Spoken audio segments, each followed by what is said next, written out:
రాష్ట్రాన్ని నిండా ముంచిండు, దివాలా తీసిండు. దివాలా తీపిచ్చిన రాష్ట్రాన్ని మనకిచ్చిపోయి ఆయన ఫామ్ హౌస్లో వండుకున్నాడు. సల్లంగా ఎప్పుడన్నా ఎట్లున్నారని మీ దగ్గరికి వచ్చిండా? ఆనాడేమో అధికారం పోయింది, మళ్ళసారి డిపాజిట్లు పోయినాయి.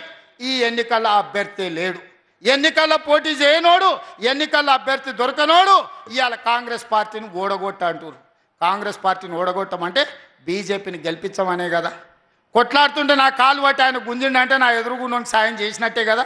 ఇవాళ కొట్లాటలా మోడీ మీద కలబడి మా రాష్ట్రానికి మెట్రో రైలు ఎందుకు ఇవ్వవు, మాకు మూసీ నది ప్రక్షాళనకు నిధులు ఎందుకు ఇవ్వవు, మాకు రీజనల్ రింగ్ రోడ్ ఎందుకు ఇవ్వవు, మా పాలమూరు రంగారెడ్డి ఎత్తిపోతలకు జాతీయ హోదా ఎందుకు ఇవ్వవు, మా సమ్మక్క సారలమ్మకు నీళ్ళు ఎందుకు కేటాయించవు, మా సీతారామ ప్రాజెక్టుకు నీళ్ళ కేటాయింపులలో ఎందుకు అన్యాయం చేస్తున్నావు అని మోడీతో నేను కొట్లాడుతుంటే చంద్రశేఖర్ రావు సందట్లో సడేమియలాక నా కాలు పట్టి గుంజుతున్నాడు, నా అంగి పట్టి లాగుతున్నాడు.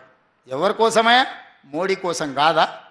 ఇవాళ గూడు పుటాని చేసి మోడీ కేసీఆర్ ఒక్కటై ఈరోజు మన ప్రభుత్వాన్ని ఇబ్బందుల పాలు చెయ్యాలని చూస్తున్నాడు.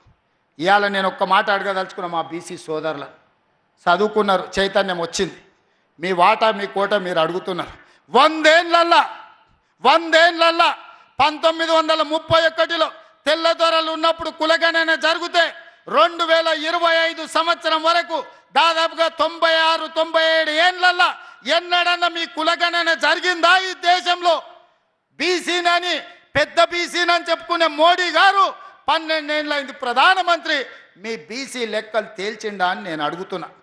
12 నెలలు తిరగక ముందే మీ సోదరుడు రేవంత్ రెడ్డి ముఖ్యమంత్రి అయి మీ బీసీ కులగణన చేసి ఇవాళ లెక్కలు తేల్చి 56.33% తెలంగాణ రాష్ట్రంలో బీసీలు ఉన్నారని లెక్క తెచ్చి లెక్క ముందల పెడితే ఇవాళ రేవంత్ రెడ్డిని ఓడగొట్టాలి అని అడుగుతున్నారు కేసీఆర్ మోడీ గారు. నేను అడుగుతున్న సోదరులారా, మోడీ చెయ్యలేని పని, మోడీ పెద్ద బీసీనని చెప్పుకుంటున్నాడు, బండి సంజయ్ చిన్న బీసీనని చెప్పుకుంటున్నాడు.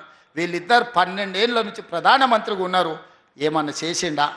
కానీ 12 నెలల్లో మీ లెక్క తేల్చి రాహుల్ గాంధీ గారి మాట మీద బీసీ కులగణన నేను చేస్తే ఇవాళ నన్ను ఓడగొట్టమంటున్నాను. ఒకవేళ ఈ ఎన్నికల్లో అనుకోని తప్పిదం ఏదైనా జరిగితే బీసీ కులగణన చేసినందుకే రేవంత్ రెడ్డిని ఓడించిండ్రంటే అది మీకు నష్టమా లాభమా? మా బీసీ సోదరులను నేను ఈరోజు ఆలోచన చేయమని నేను అడుగుతున్నా.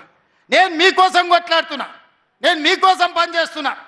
నరేందర్ రెడ్డి గెలిచినా ఓడినా ఎమ్మెల్యేలల్లా ప్రభుత్వానికి వచ్చే ప్రమాదం లేదు. కానీ ఈ ప్రభుత్వం చేసిన నిర్ణయాలు ఈరోజు బీసీ కులగణన నరేందర్ రెడ్డి ఓడితే చేసింది తప్పని తప్పుడు ప్రచారం బీజేపీ వాళ్ళు బీఆర్ఎస్ వాళ్ళు చెయ్యరా? మీరు ఒక్కసారి ఆలోచన చెయ్యండి.